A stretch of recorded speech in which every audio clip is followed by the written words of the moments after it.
lancar kabeh. Ngoten nggih. Oke Ibu Bapak rahimakumullah.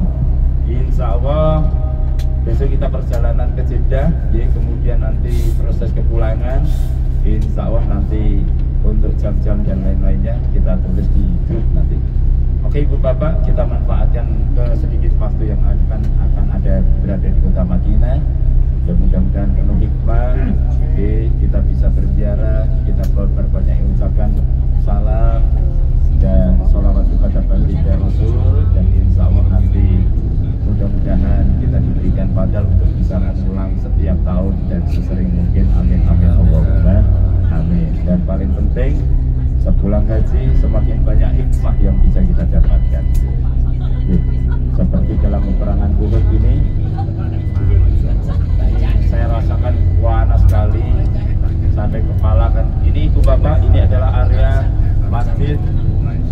Masjid Khandaq atau Sab'a Masajid. Ini dulu adalah lokasi peperangan Khandaq.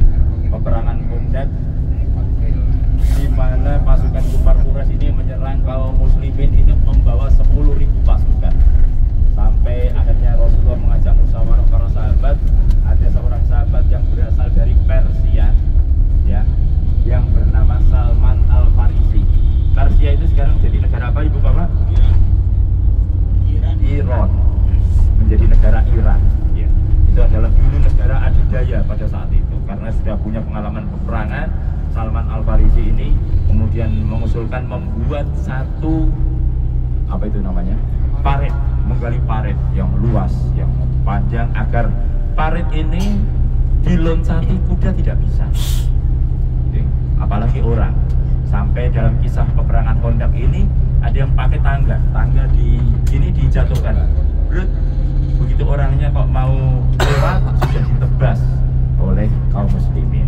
Kemudian pada saat ada yang menaik kuda loncat, kudanya itu tidak bisa menjangkau, akhirnya jatuh ke dalam dan dilempar tombak, dibunuh oleh kaum muslimin. Alhamdulillah, perang Khandaq itu juga terkenal dengan perang Ahzab. Kenapa Ibu Bapak dinamakan perang Ahzab? Setelah kaum kafir ini berusaha untuk masuk ke kota Madinah tidak bisa, mereka memakai strategi mengepung kota Madinah. Jadi orang Madinah tidak bisa keluar. Akhirnya berpikir, ini kaum muslimin ini tak kepung, nanti kehabisan bahan makanan pasti akan kalah, bingung. Akhirnya dikepung, ya. Akhirnya sampai hampir 2 bulan Ibu Bapak, dan kemudian terkenal dengan perang Ahzab. Ada azab yang turun. Kenapa Ibu Bapak? Karena Allah mengirimkan pasukannya yang bernama pasukan angin lesus. Jadi mereka ini diporak-pandakan oleh angin lesus yang dijadikan pasukan Allah untuk mengusir kaum kufar Quraisy. Masya Allah, ini luar biasa Ibu Bapak. Perang Ahzab, perang Khandaq ini luar biasa. Dan perang Khandaq ini Rasulullah sebagai seorang panglima, sebagai seorang pimpinan, sebagai seorang pemimpin, tidak hanya perintah. Apalagi kalau saya lihat kadang ketawa dengan teman-teman yang kerja di Indonesia sekarang itu kan, kadang-kadang ini panggil esok do foto cepret berfoto ngantor lah orang, ya boleh Pak, boleh aja, yang penting fotonya tekan komandannya wis gitu. Itu kadang-kadang itu guyonan. Memang sekarang ini kan modelnya yang penting bosin kalau foto ya wis foto. Itu jadi masalah. Rasulullah memimpin sendiri, Rasulullah ikut menggali. Sampai suatu saat ada satu mukjizat dari baginda Rasul yang sangat terkenal. Rasulullah ini satu waktu pernah 2 hari tidak makan, sampai perutnya ini kurus, lempeng, sampai tipis, sampai akhirnya perutnya ini diganjal oleh lempengan batu, diikat dengan kain sorbannya, ya. Pada saat Rasulullah ini ikut menggali dengan apa nih? Kayu kan madun, nek bu,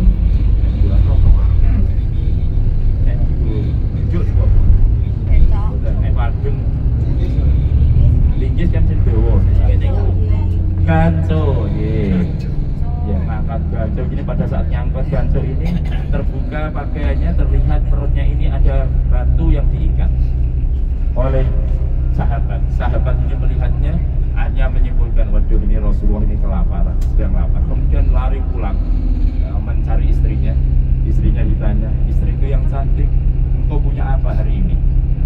biasanya suami jadi ini nek umpama ngelem-ngelem ini jadi ini ono mau nih, padahal tidak kan Pak ya. Pengen selalu memuji istrinya, tapi kadang-kadang suudzon para wanita ini, para istri. Itu mesti ono karepe iki papa iki. Padahal janjane seorang suami itu seneng ngelem-ngelem terus. Kemudian kamu punya apa istriku yang cantik? Aku tidak punya apa-apa kecuali sedikit gandum dan anak kambing. Anak kambing yang masih kecil. Ya sudah, kamu masakkan buat Rasulullah. Rasulullah lapar. Akhirnya dimasak sebelah, dimasak ibu bapak.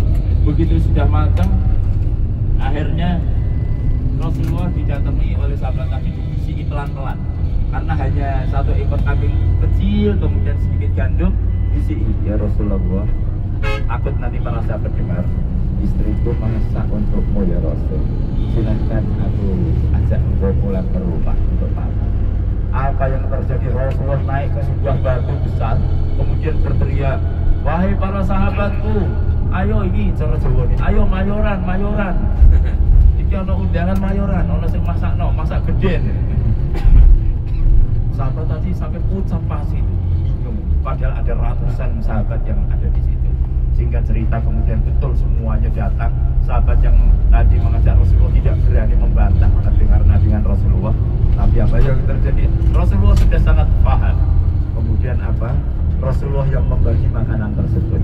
Makanan tersebut dibagikan kepada ratusan sahabat dan tidak kurang, dan justru sampai sudah sahabat semuanya kenyang, itu masih ada sisanya. Masya Allah, ini adalah mukjizat yang berasal dari tangan baginda Rasul Sallallahu Alaihi Wasallam. Masya Allah. Jangan tak sendiri ya. Mau dihajat mantu, pesen satu saya deh bu. Ngundang uang sewu malah ngisi-ngisi nih. Masya Allah. Itu satu hikmah dan sepenggal kisah di dalam perang Uhud. Yang ada gunung, ada parkir banyak. Bukit Sila. Bukit Sila. Sudah kembali ke hotel kita. Alhamdulillah kita bisa upayakan nanti bisa jamaah sholat di Masjid Nabawi. Masjid Nabawi itu juga sama, di sini istilahnya itu haram.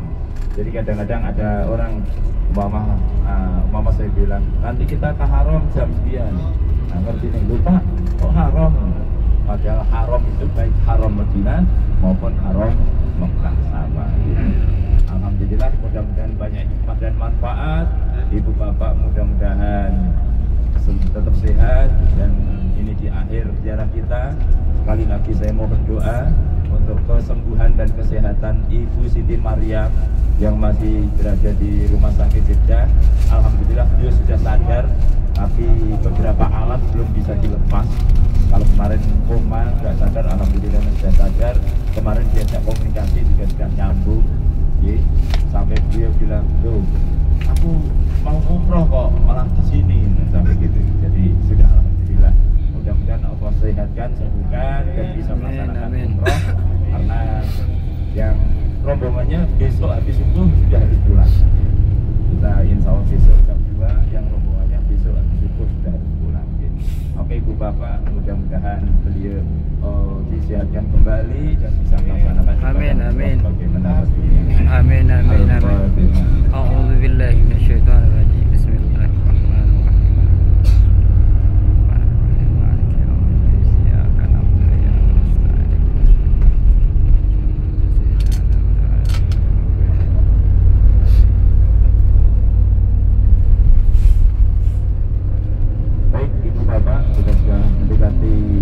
Kita yang belanja-belanja jangan sampai ketinggalan.